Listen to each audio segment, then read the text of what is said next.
infos du Congo. Je vous invite sur le meilleur blog de Belgique, www.banamikili.skyblog.com.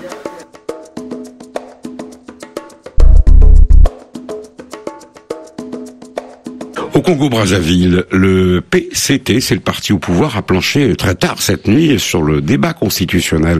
Voilà une question qui agite la classe politique depuis plusieurs mois maintenant. Et pour l'instant, le comité central du parti n'a pas encore rendu public sa position et sa déclaration doit être publiée là dans l'après-midi.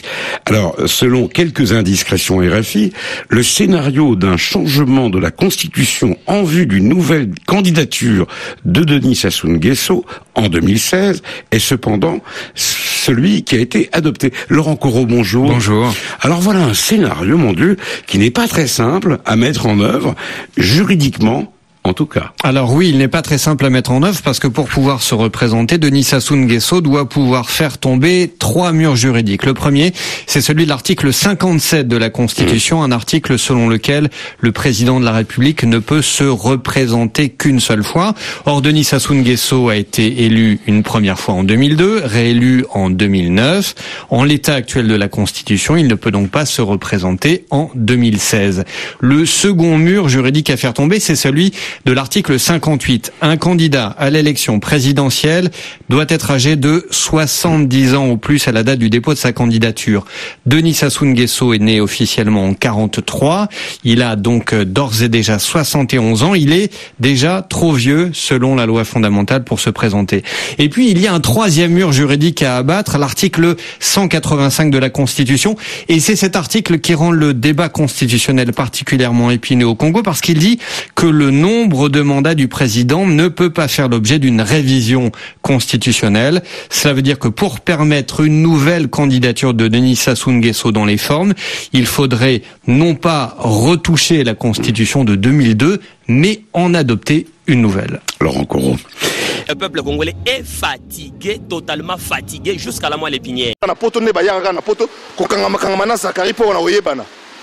Na répondre bino sali album ya 8 chansons. Chaque journaliste na répondre comme il faut. Na nzembo na mutu na mutu na nzembo na moko moko. En vérité, l'air yangoyo idéologie. Gauthier mascotte le meilleur, le number 1 d'Europe. Le Nox Production. Toyebisaki bango ya mbala oyo. Ba piklé to ba bandaka mbango déjà po Zakari ba baswe. Azako le Kazako Lokota, rouleau compresseur. Petit journaliste peut bazali, petit prophète peut bazali, petit musicien bazali, petit pasteur peut bazali di. Masolo oyo ekobetama ezali bango piklé to bandaka mbango déjà di. Gauthier mascotte, yebisa chancelier de Bundese que oyo ndenge tosaboye.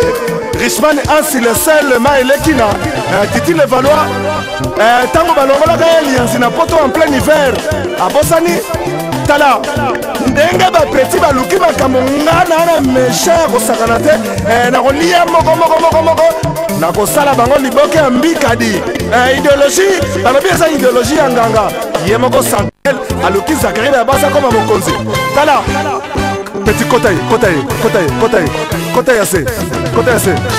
Lionel et Capri Caroni, ma Fandisi Masolo, Tala, Wabel Orango, Shadira, Yebikaka, Nenge Makambo Ezako continuer.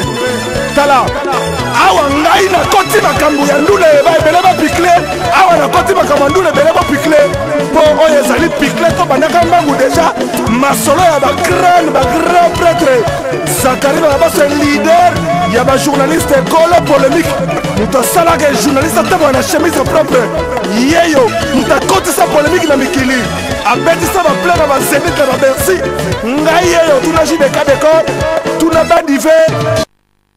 Ça va faire le maire de Bruxelles. Balobi Bana Congo, Yebisa Salon Barakuda, Balegara de temps en temps, et puis il y a Chantal Kazadi, Balegara de temps en temps, et puis Bongo, il y a Lucitola l'impératrice. Tala, Awa, Oluki Bakamouya, petit pasteur, yo pasteur Lukuta, Koyana, yo poto, Zalaka Nanani, au Fungola église Nanani, yo, au Betalisona fort, yo.